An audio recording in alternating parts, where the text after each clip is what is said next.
remember what was told to the British? Quit India. Corruption, quit India. Dynasty, quit India. Merit now finds place in India. अध्यक्ष महोदय, सबसे पहले आपकी पीठ पर, आपके आसन पर जिस प्रकार का आक्रामक बर्ताव आज देखा गया, उसका मैं खंडन करती हूं। पहली बार राष्ट्र के इतिहास में भारत मां की हत्या की बात की और कांग्रेस पार्टी यहां पर तालियां बजाती रही। जो भारत की हत्या की बात पर कांग्रेस पार्टी ने ताली पीटी आज इस सदन में, इस बात का संकेत पूरे देश को दिया कि मन में गद्दारी किसकी है। मैं आज हिंदुस्तानी होने के नाते कहती हूं, मणिपुर खंडित नहीं है, विभाजित नहीं है, मेरे देश का अंग है। मैं इनसे पूछती हूं, इन्हीं के अलायंस के एक सदस्य बैठे हैं जिन्होंने तमिलनाडु में कहा कि भारत का मतलब मात्र उत्तर भारत। अगर हिम्मत हो राहुल गांधी में तो आकर भारत के ऊपर इस प्रकार का कटाक्ष करने वाले डीएमके के अपने साथी का खंडन करके बताएं। कांग्रेस पार्टी के एक नेता ने कश्मीर में रेफरेंडम की बात की। अगर हिम्मत है गांधी खानदान में तो इस सदन में और इस देश को बताए कि कश्मीर को देश से हटाने की साजिश में कांग्रेस के उस नेता का वक्तव्य क्यों है। You are not India because you define corruption in India. You are not India because you define incompetence. You are not India. एक मिनट, माननीय सदस्य, ये तरीका ठीक नहीं है। सदन में नारेबाजी करना तरीका ठीक नहीं है। प्लीज माननीय सदस्य बैठिए, उनको अपनी बात कहने दीजिए। आपने अपनी बात कही है, ये तरीका ठीक नहीं है। नो गलत तरीका है आपका, नो गलत तरीका है आपका। स्मृति जी, पुनः कहती हूं अध्यक्ष महोदय, शायद अपने ही कोलाहल में सुन न पाए हो। मणिपुर हमारे देश का अभिन्न अंग है, खंडित न था, न है, न कभी होगा। इनके यूपीए के अलायंस के एक नेता ने तमिलनाडु में एक वक्तव्य दिया है। पुनः कहती हूं कि भारत का मतलब मात्र उत्तर भारत। मैं आज गांधी खानदान से, कांग्रेस पार्टी से पूछना चाहती हूं, क्या भारत केवल उत्तर भारत है? अगर दम है तो अपने पार्टनर को मुंह तोड़ जवाब दे, अगर हिंदुस्तान में आस्था रखते हैं। कांग्रेस के एक नेता ने, अध्यक्ष महोदय, कोर्ट में जाकर वक्तव्य दे दिया कि कश्मीर में रेफरेंडम की तलाशना चाहिए संभावना। मैं आज कांग्रेस पार्टी से पूछना चाहती हूं, क्या उनके आदेश अनुसार ये वक्तव्य कि कश्मीर का खंडन हो, भारत विभाजित हो, क्या ये कांग्रेस के नेतृत्व के आदेश के अनुसार है? अध्यक्ष महोदय, पुनः कहती हूं, हमारे राष्ट्र के संसदीय इतिहास में आज तक भारत मां की हत्या की बात करने वाले कभी भी बैठकर मेज नहीं थपथपाते। कांग्रेसियों ने बैठकर मां की हत्या के लिए मेज थपथपाई है।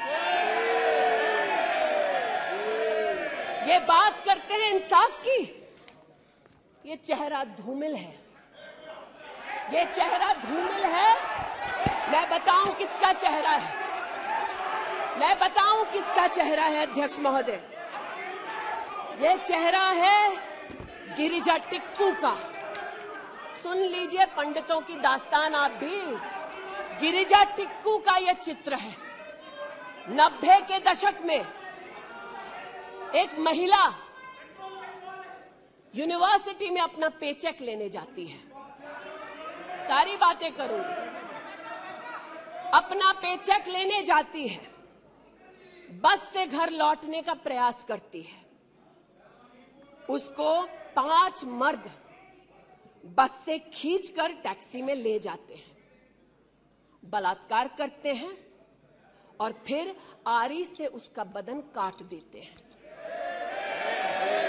जब गिरिजा टिक्कू के जीवन पर एक फिल्म में एक प्रति आया,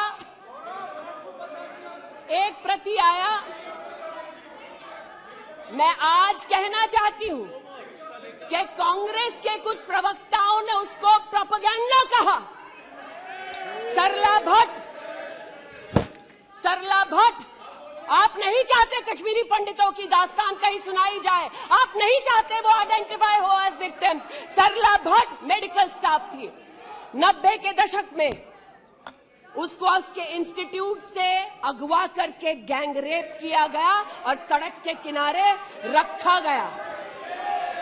आज मैं पूछना चाहती हूं कि एक तरफ इनकी अलायंस के लोग हिंदुस्तान को विभाजित करने की बात करते हैं, ये आज अपने आप को इंसाफ के पुजारी बताते हैं, लेकिन मुझे बताइए गिरिजा टिक्कू, सरला भट्ट को कब इंसाफ मिलेगा?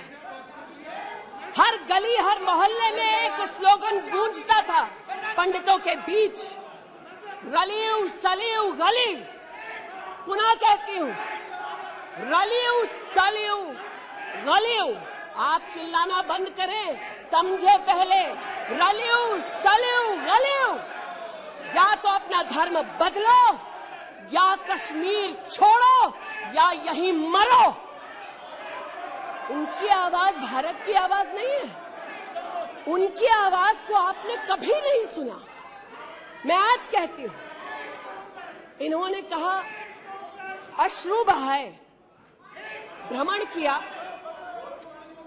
84 के दौरान में। मुझ जैसे कई लोग देश की राजधानी में थे और किसी का वक्तव्य ना सुने। अध्यक्ष जी, एक पत्रकार है प्रणय गुप्ता, उन्होंने लिखा कि सिख बच्चों को कैस्ट्रेट करके उनके अंगों को उनकी मां के मुंह में ठूसा गया।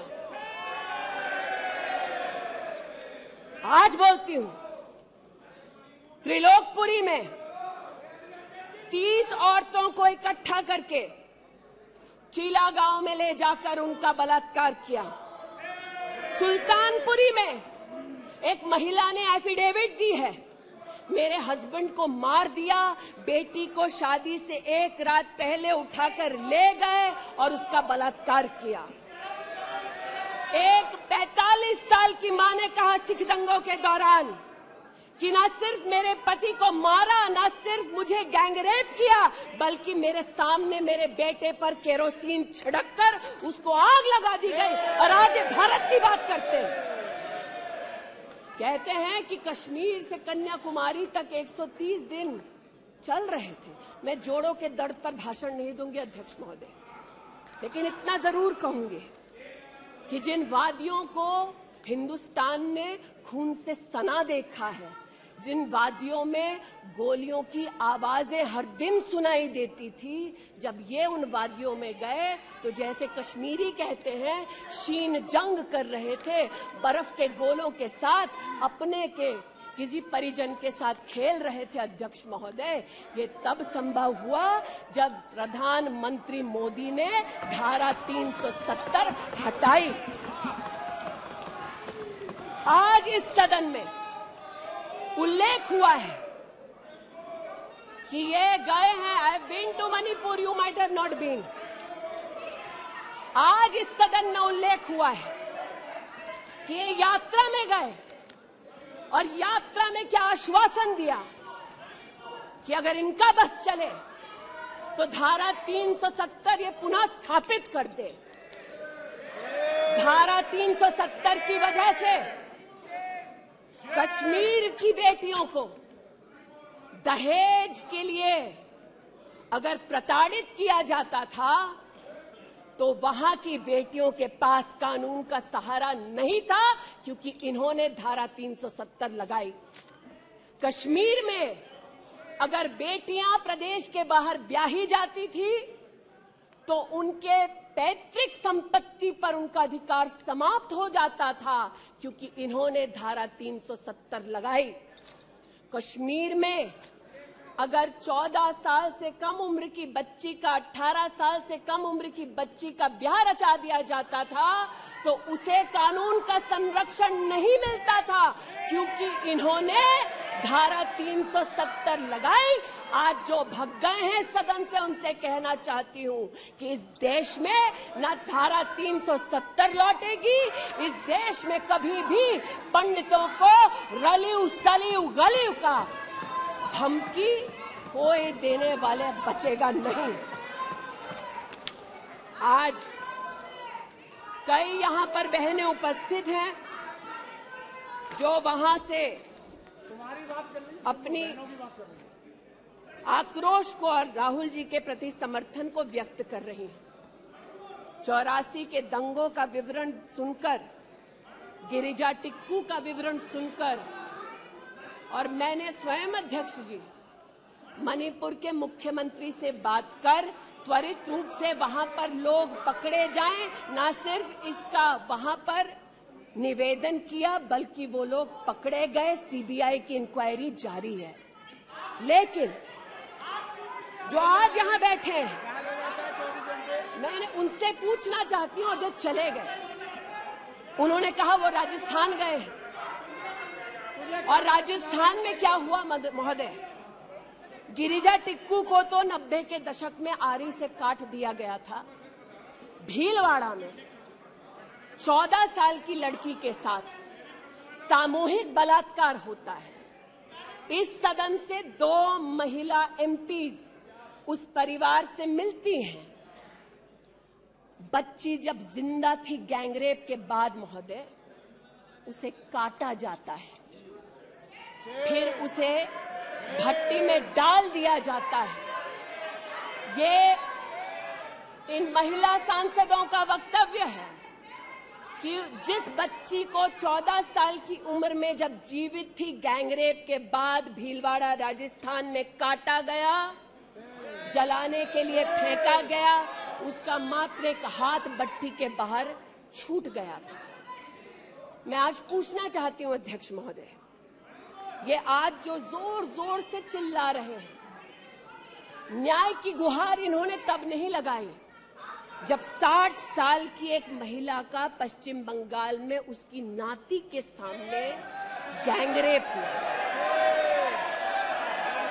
कोर्ट में केस लंबित है। इनका दिल नहीं दहला और पूछ रहे थे कि मणिपुर के बारे में आप नॉर्थ ईस्ट के बारे में नहीं जानते। जिन्होंने प्रस्तावना की उनसे कहती हूँ, नल्ली का मैसेकर हुआ, 5 मिनट के लिए कांग्रेस की एक नेत्री गई, लेकिन इनका क्या रुख था तब। 2012 में तरुण गोगोई जी ने स्वयं वक्तव्य दिया है कि दंगे हो रहे हैं, लेकिन कांग्रेस की केंद्र की सरकार ना ट्रूप्स दे रही है, ना इंटेलिजेंस दे रही है। कोकराझार की बात करते हैं कि मेरा वक्तव्य नहीं है, तब के कांग्रेस के मुख्यमंत्री तरुण गोगोई का वक्तव्य है। कोकराझार में हिंसा होती है, धुबड़ी में 3-3 महीने कर्फ्यू रहता है। आज महोदय जो लोकतंत्र की दुहाई दे चुके हैं, हम बार बार इस सदन में बार बार इमरजेंसी की गाथा को याद करते हैं। इस सदन में हम लोग बार बार उन नेताओं को, उन सामाजिक संस्थाओं को, उन मीडिया के बंधुओं को, उनकी प्रिंटिंग प्रेस कैसे जबरन बंद कर गई, उसको, इस पर विस्तृत चर्चा होती है। लेकिन इमरजेंसी के कालखंड में साधारण महिला का इन्होंने, कांग्रेस पार्टी ने क्या हश्र किया। स्नेहलता रेड्डी की आज बात करना जरूरी है। बेंगलुरु की जेल में बंद किया गया, और इसलिए बंद किया गया क्योंकि वो सोशलिस्ट थी, भाजपाई नहीं थी, सोशलिस्ट थी। और जब बंद किया 2 मई 1976 को, तब उन्होंने अपनी प्रिजनर्स डायरी में लिखा, और मैं कोट कर रही हूं, जो पब्लिकली अवेलेबल है। As a woman comes in, she is stripped naked in front of everyone else. When a human being is sentenced, is the punishment not enough? Must the human body be degraded and humiliated?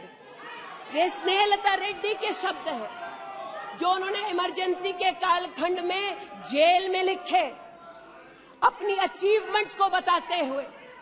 जून 6, 1974 में स्नेहलता रेड्डी लिखती है that at least I have achieved something here. I have stopped the horrible beatings the women prisoners used to get. ये कांग्रेस का इतिहास है, और ये भारत की बात करते हैं।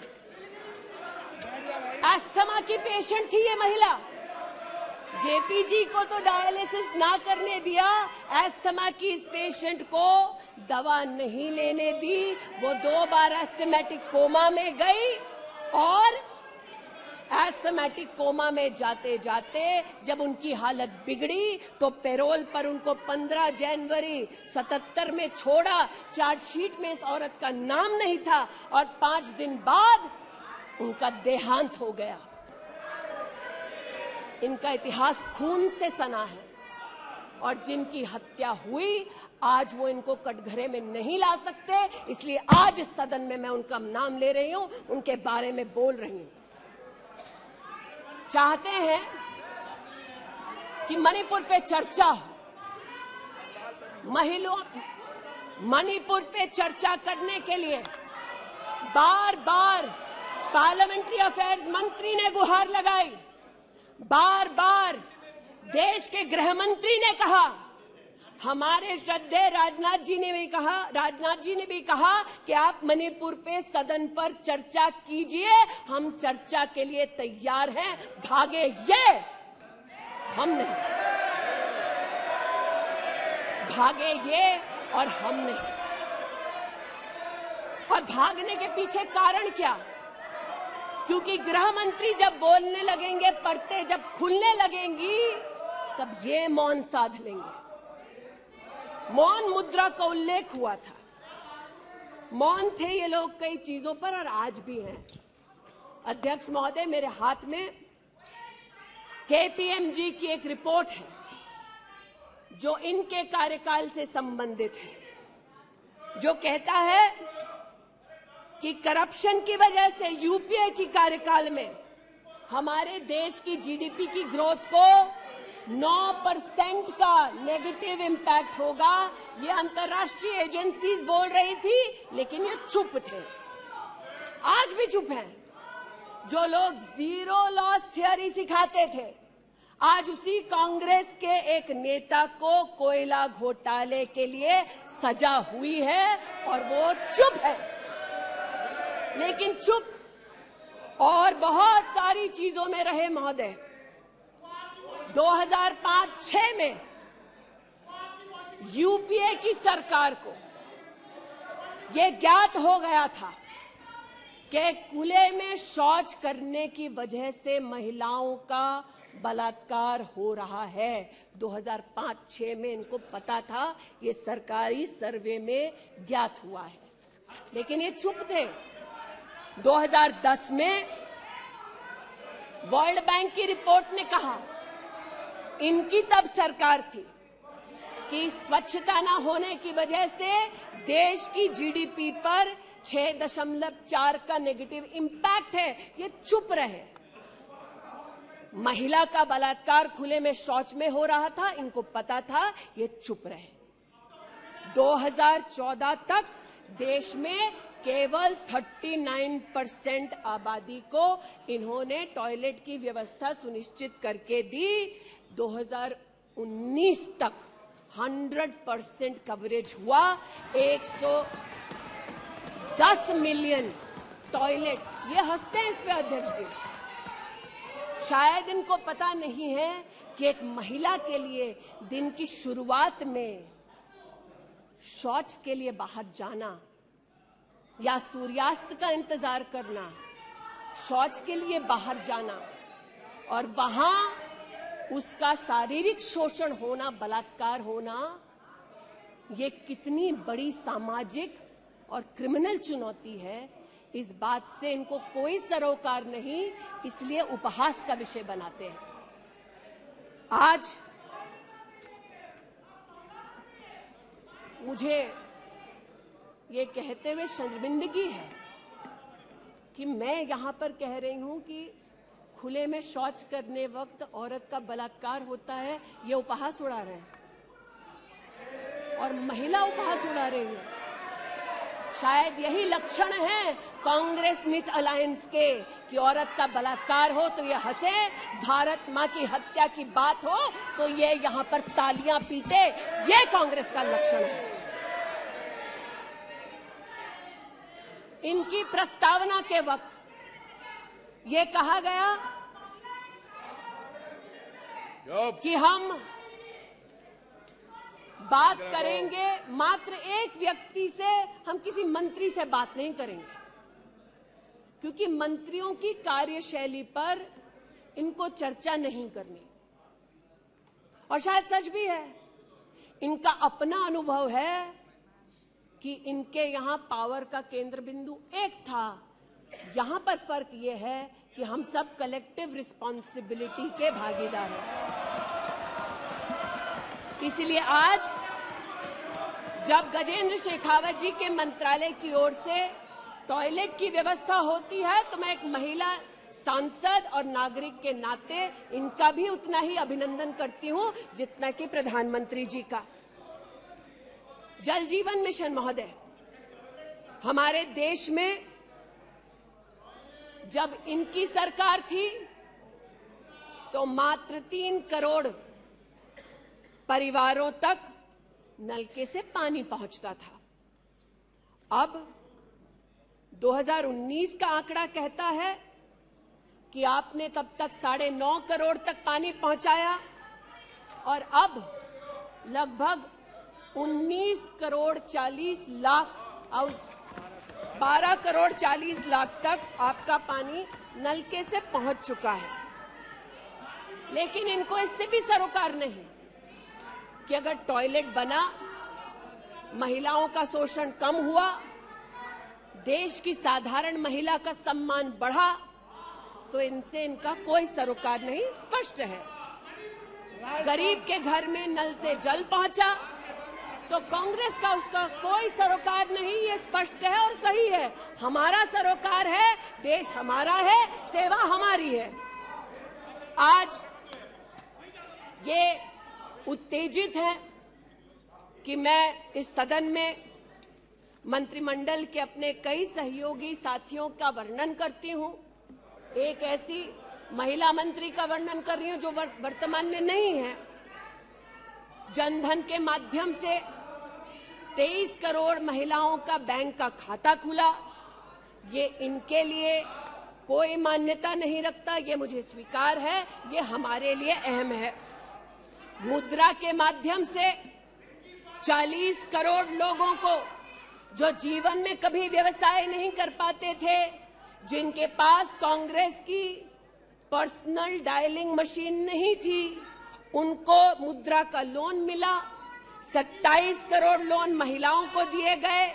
महिलाओं को अपना व्यवसाय शुरू करने के लिए 23 लाख करोड़ रुपया सैंक्शन किया गया मुद्रा के माध्यम से। इनका उससे कोई सरोकार नहीं। 8 करोड़ नौजवान हमारे राष्ट्र के इतिहास में फर्स्ट टाइम एंटरप्रेन्योर्स बने। इनका उससे कोई सरोकार नहीं। 1,80,000 अकाउंट्स में स्टैंड अप इंडिया का 40,000 करोड़ का पैसा दिया गया। 80% महिलाएं। एक मिनट प्लीज, क्या तरीका है? वह अपनी बात कह रही है, तथ्यों के आधार पर कह रही है। आपको खंडन करना है तो आप बोलना, जब तथ्यों के आधार पर करना। गलत बात ये। नो गलत। माननीय मंत्री जी आपकी अनुमति से सर मैं पुनः बोलूं। तो जैसा कि मैंने कहा, महिला का अगर आर्थिक सामाजिक उत्थान होता है तो इससे इनको कोई सरोकार नहीं। सेल्फ हेल्प ग्रुप की बात करते हैं, जब इनकी सरकार थी तब मात्र 19 लाख सेल्फ हेल्प ग्रुप्स को इन्होंने 80,000 करोड़ का लोन दिया।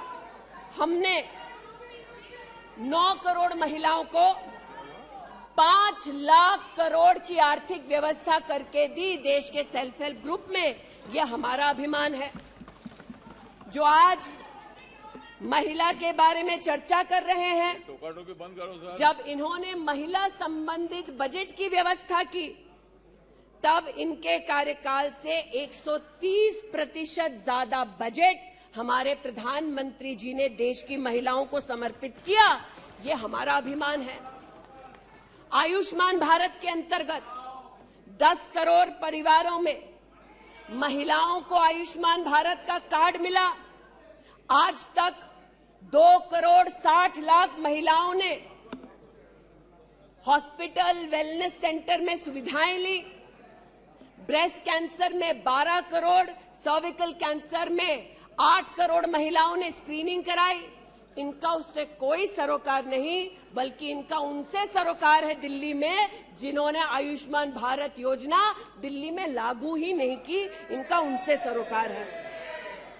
देश में मोदी सरकार में 3 करोड़ 84 लाख घर बने, जिनमें से 2 करोड़ 86 लाख महिलाओं को मिले।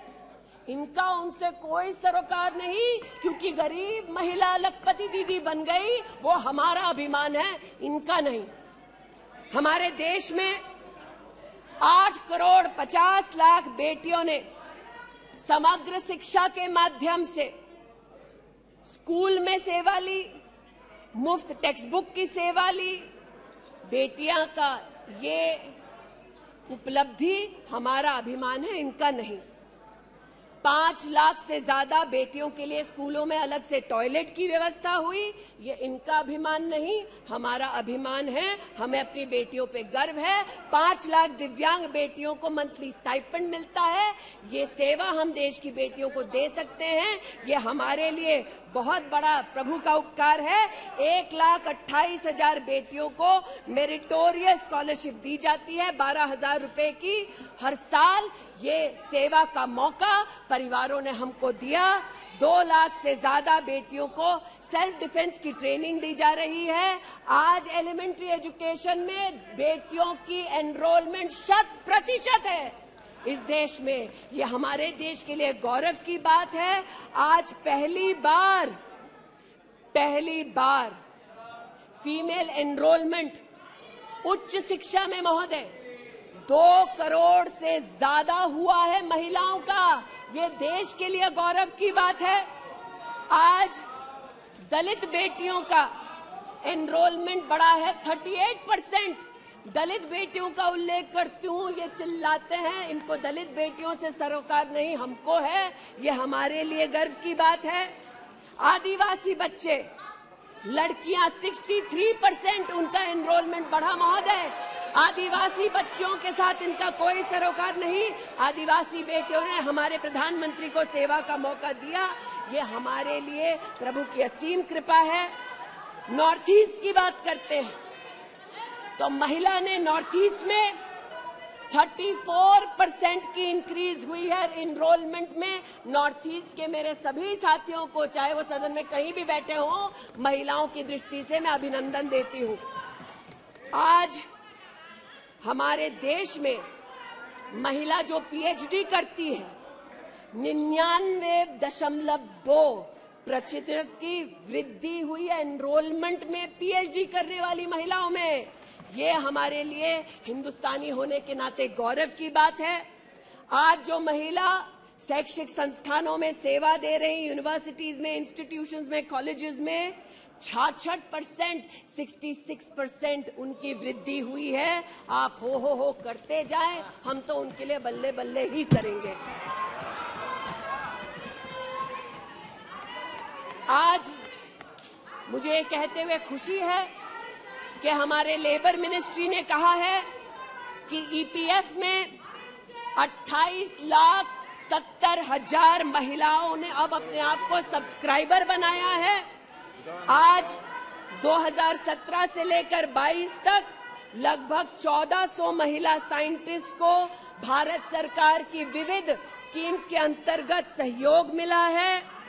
आज महिलाओं को मैटरनिटी लीव में 26 हफ्ते की पेड मैटरनिटी लीव मोदी सरकार ने सुनिश्चित की है। आज महिलाओं ने 3 करोड़ बेटियों ने, महिलाओं ने प्रधानमंत्री मातृ वंदना योजना के अंतर्गत 13,700 करोड़ रुपया अपने बैंक के खाते में पाया है। इस सेवा के लिए प्रधानमंत्री जी को आभार और बेटियों का अभिनंदन। आज हमारे देश की बेटियां सैनिक स्कूल में पढ़ सकती है। इस ऐतिहासिक निर्णय के लिए रक्षा मंत्री जी, प्रधानमंत्री जी को आभार। आज हमारी देश की बेटियां आर्म्ड फोर्सेस में परमानेंट कमीशन पा चुकी हैं। हमारे देश का गौरव बढ़ाने के लिए ऐसी बेटियों का आभार। आज जो महिला और महिला हक के लिए यहां बोल रहे हैं,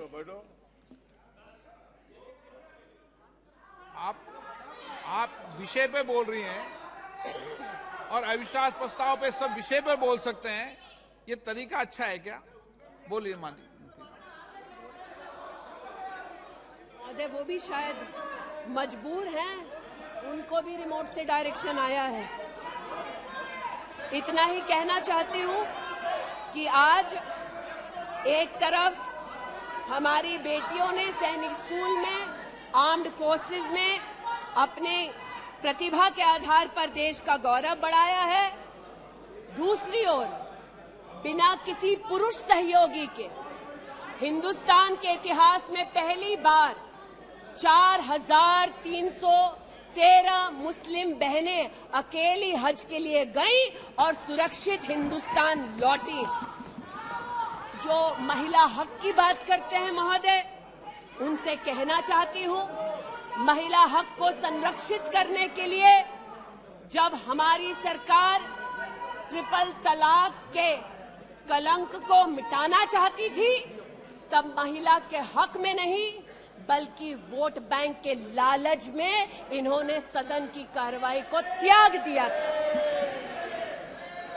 आज जब ये महिला सुरक्षा की बात करते हैं महोदय, तो ये कहना उचित होगा कि एक तरफ निर्भया फंड की रचना की घोषणा करते हैं 13 में, एक काम निर्भया फंड में नहीं करते, लेकिन जो निर्भया के बलात्कारी हैं उनको कांग्रेस नित अलायंस के लोग बलात्कारी के हाथ में 10,000 रुपए और एक सिलाई की मशीन देते हैं।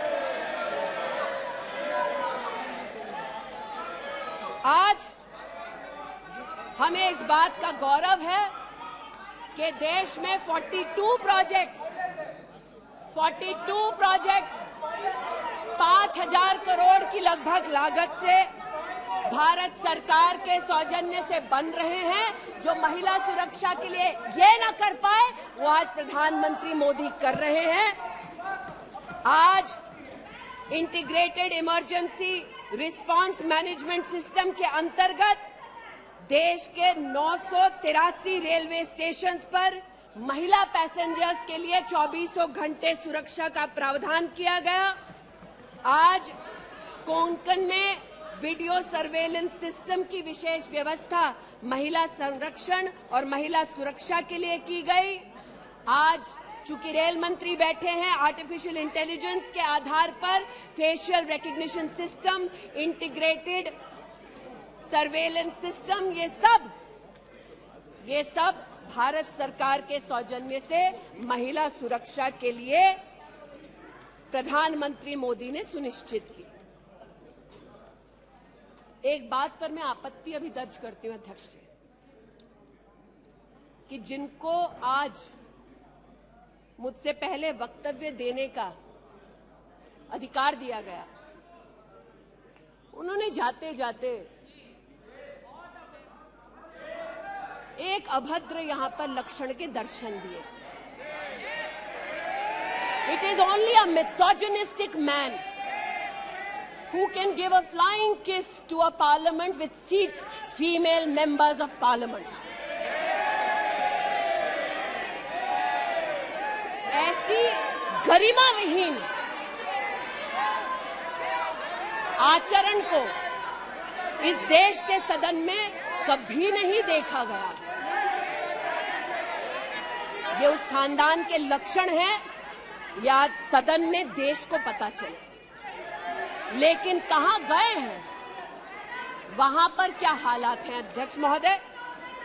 गोद भराई के नाम पर राजस्थान में भास्कर ने लिखा है कि राजस्थान की कांग्रेस की सरकार जेब भराई कर रही है।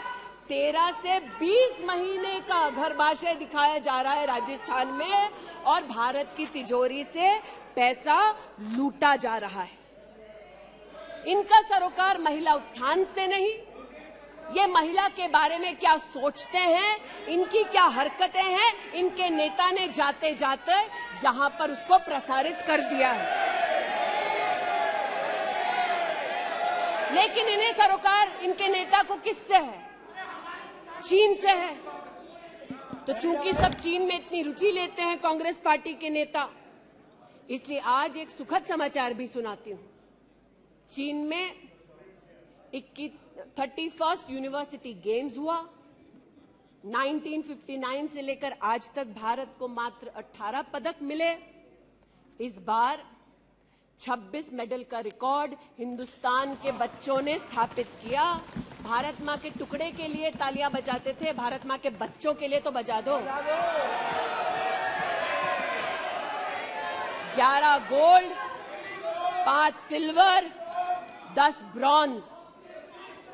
आज देश के यूनिवर्सिटी के छात्र देखें कि 31st यूनिवर्सिटी गेम में भारत का नाम रोशन करने वाले छात्रों के लिए मैं गुहार लगा रही हूं कि कांग्रेस पार्टी यहां अभिनंदन कर दे, लेकिन वो अभिनंदन से भारत के बच्चों को वंचित रखते हैं।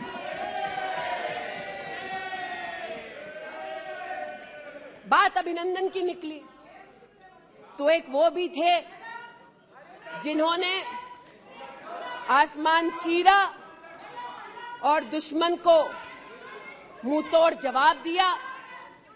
आज जो व्यक्ति यहां पर भारत की आवाज का उल्लेख कर रहे थे, उन्होंने भारत की आवाज में आवाज मिलाकर तब नहीं बोला जब आतंकी हमला करते हैं।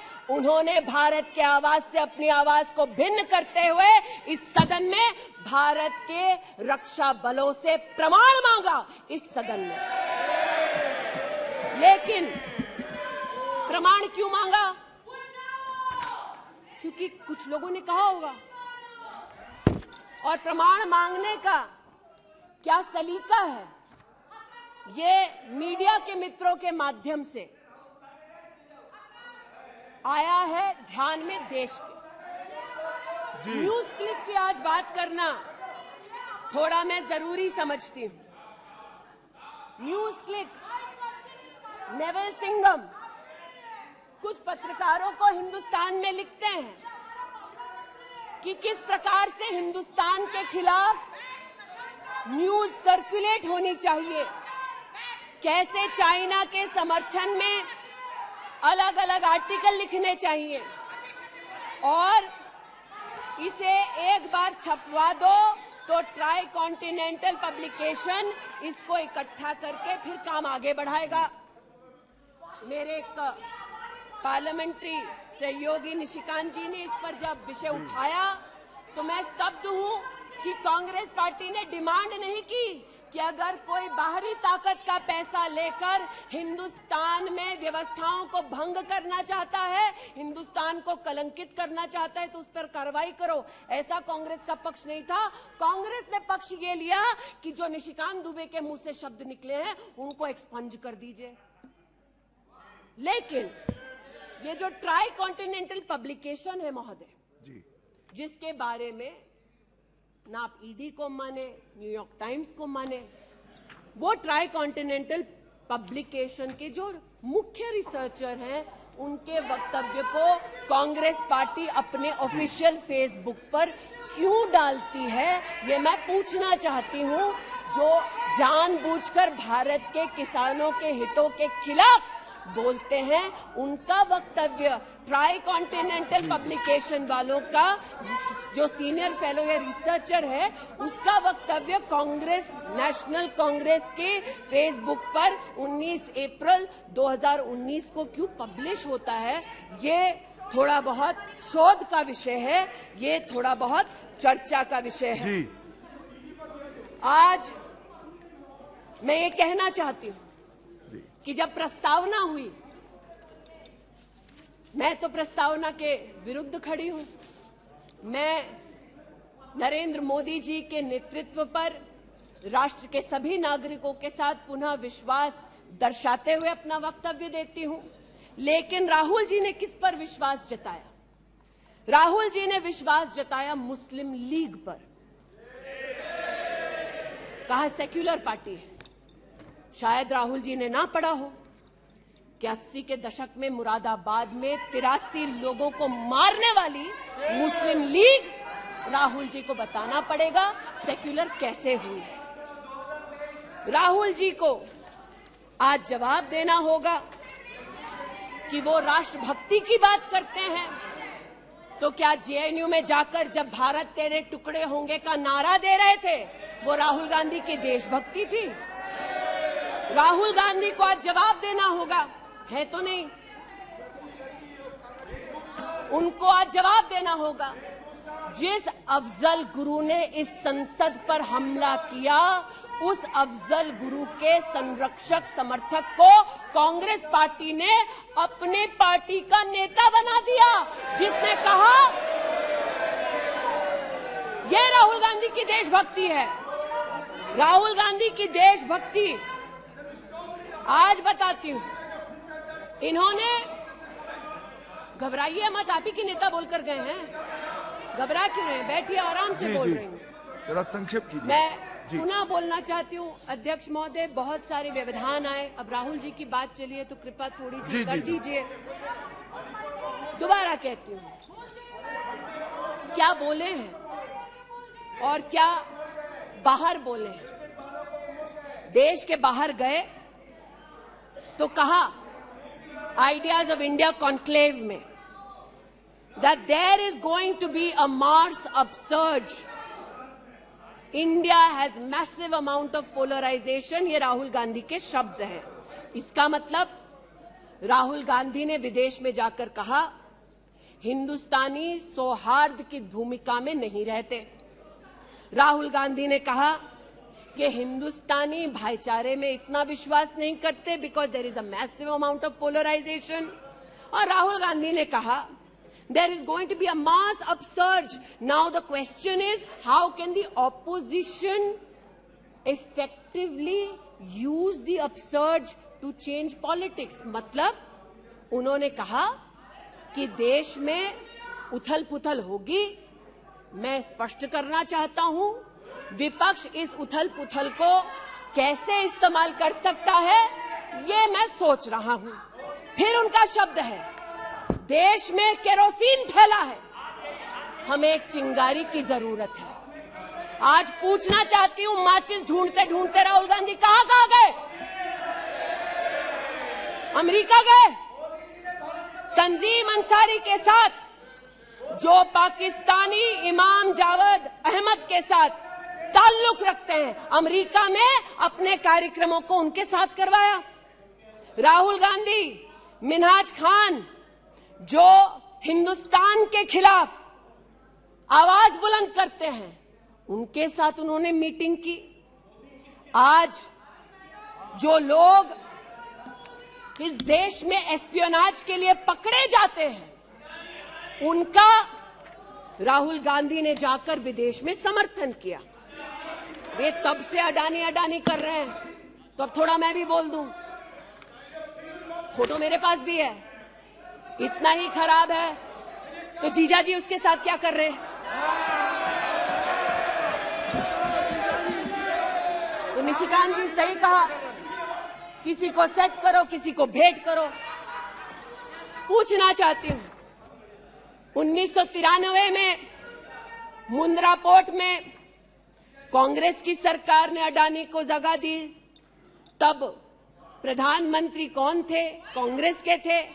वित्त मंत्री कौन थे? मनमोहन सिंह थे। अडानी बोल रही हूं। यूपीए के कार्यकाल में अडानी को इन्होंने 72,000 करोड़ का लोन दे दिया। क्यों दिया? राजस्थान में 60,000 करोड़ से ज्यादा का समझौता कर लिया गहलोत जी के साथ। 20,000 एकड़ जमीन ले ली। क्यों किया?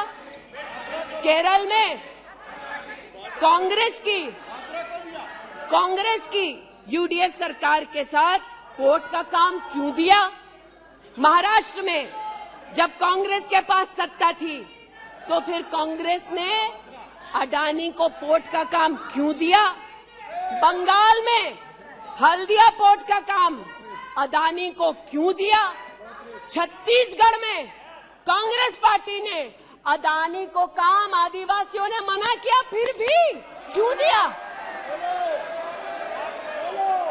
अब इसमें बेटा कितना सेट होगा, दामाद को कितना भेंट होगा, हम क्या जाने। लेकिन आज अरे दामाद का मामला है, बैठ जा भाई। दामाद आपका नहीं है, जिनका है वो नहीं चिल्ला रहे, आप क्यों चिल्ला रहे? बैठ जाइए भाई। जिसका है दामाद वो नहीं चिल्ला रहे, आप क्यों चिल्ला रहे? बैठिए। अरे बैठ जाइए, बैठ जाइए, बैठ जाइए, बैठ जाइए, बैठ जाइए। कोयले घोटाले में पकड़े गए, 2G में भी पकड़े जाएंगे। बैठ जाइए प्लीज। आप बताइए, इस पूरी बला की जड़ महोदय, पूरी बला की जड़ परिवारवाद में, और परिवारवाद की राजनीति की जड़ कांग्रेस पार्टी में है। इनके अलायंस के लोग चारा खाते हैं, ये उनके घर मटन खाने चले जाते हैं। इनके अलायंस के लोग रेल की नौकरी के लिए गरीब की जमीन खाते हैं, जाके वो उन्हीं लोगों को गले लगाते हैं। और इनके सब के पीछे एक ही मजबूरी है, जो बड़ी विनम्रता से अजीत दाने भी स्वीकारी कि मजबूरी हमारी कि तीसरी बार जनता कह रही है फिर एक बार मोदी की बारी। Okay, now please conclude. तो मैं लिसन प्लीज। ये आज बैठिए। यहाँ पर उल्लेख कर रहे थे किसान की। आप भी बैठिए, आप किस लिए खड़े? ये बात आज कर रहे थे किसान की, तो किसान का क्या हश्र करते हैं वो मैं बताना चाहती हूँ। अध्यक्ष महोदय थोड़ी सी मुझे मोहल्लत दे दें। ये मैं कहना चाहती हूँ उस क्षेत्र की बात जिसकी मैं प्रतिनिधि हूँ, जहाँ पर बैठिए प्लीज बैठिए। दलित प्लीज मांग कर रहे थे विद्यालय की।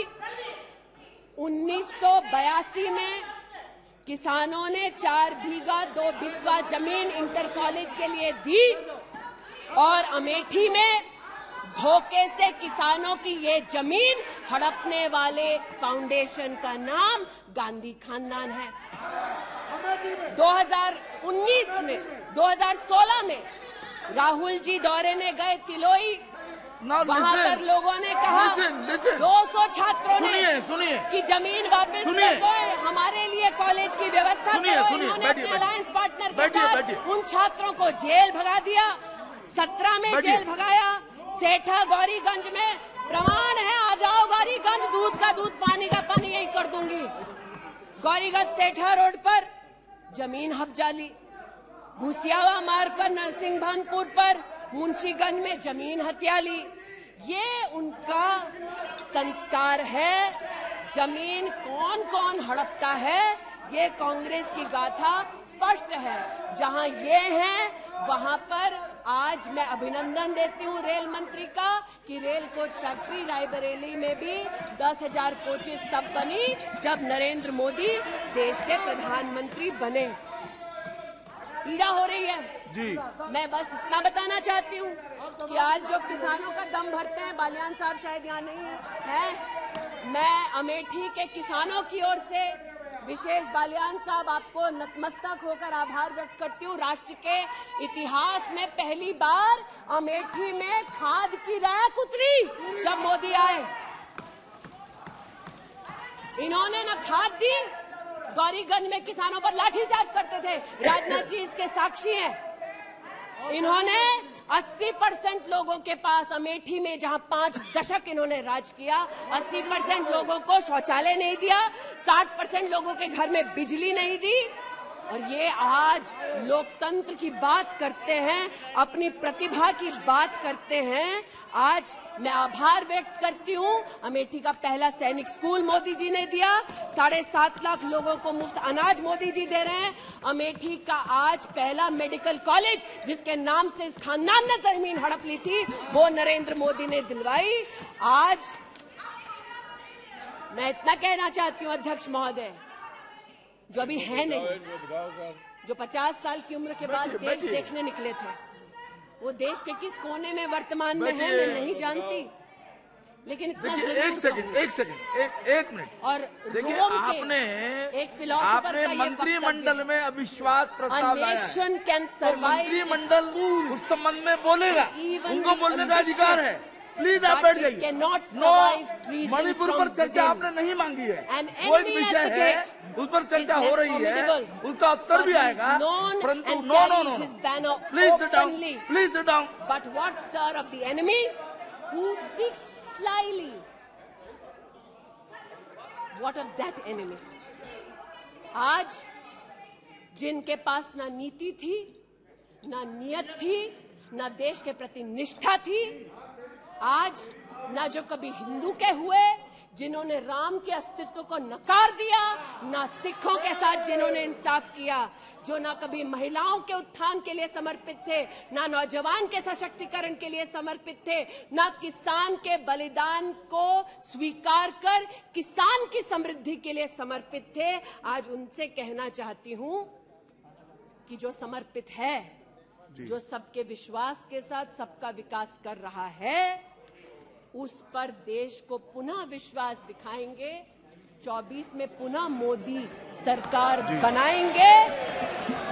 इस अविश्वास प्रस्ताव का मैं निषेध करती हूं और भारत मां का जयकारा लगाते हुए जो भारत मां की हत्या की बात कर रहे थे महोदय, उनसे कहना चाहती हूं, अंग्रेज आए चले गए, मुगलिया सल्तनत आई खत्म हो गई, हिंदुस्तान आज भी है और आगे भी रहेगा।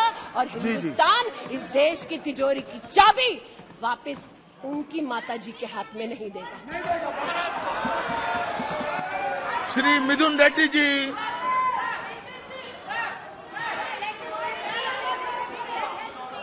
Sir, please now sit down. No, nothing. No. Mithun Reddy ji, please. Sir, we have a tradition of respecting. Sir, the house is not in order. Please. No. Please, listen. No, nothing. बैठिए तो, बैठिए.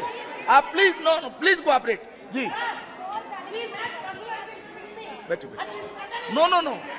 Nothing, कुछ नहीं, कोई आवश्यकता नहीं। आप please बैठ जाइए। आप you are very senior member, please बैठिए। नो, प्लीज बैठिए जी। Sir, too much of noise sir, house is not in order sir. बैठिए, बैठ तो जाइए। अच्छा, एक सेकंड। क्या कहना चाहते हैं? Sir, she is threatening that I am going to be arrested. No, she said. मैं देख लूंगा। See, does it mean to say the Supreme Court bench is under their control? हम देख लेंगे। Whether this government is मैं देख लूंगा, ऐसी कोई देख लेंगे उसको। Already आप बैठिए, प्लीज आप बैठिए। श्री मिथुन रेड्डी जी, आप बैठ जाइए। नो, प्लीज बैठिए जी। Thank you, sir, for... ji Sir, thank you, sir. अब बैठिए बैठिए, इधर भी बैठिए, प्लीज बैठ जाइए, बैठिए, बैठ जाइए, बैठ जाइए, please. Sir, our country has a tradition of respecting women. Even the Vedas say, where the women are worshipped, the gods dwell there. We fondly call our country Mother India. Such is the respect we have given for women in our country, sir. But the spate of events which have happened in Manipur, the heinous crimes which have happened against women in Manipur are really painful. The government needs to act swiftly and act very toughly, sir. All this ethnic violence has to be curbed and the women need to be protected. Both the ethnic groups have to be made sit together and amicable solution need to be got together, sir. Sir, a combination of ethnic violence and gender violence has dented our image globally, sir. Many people from abroad have called me. They're asking me, what's happening in your country? What is this horrific incidents happening in your country? Sir, it is really shameful that these incidents are happening in our country. Sir, in a country where we preach unity in diversity, we should not let such incidents happen, sir. Manipur might be a small state, there might be just 2 MPs, but it doesn't mean that Manipur is not a part of the country. We need to act very toughly, sir. It's responsible of our government that peace be restored in Manipur. Sir, all of us should put politics aside and make sure that peace is restored in Manipur, sir. Not only Manipur, any communal clashes, any issues between any ethnic fights or anything between minority and majority groups, all these have to be sorted out, sir. Otherwise, there is no meaning to the democracy. I think we should preach what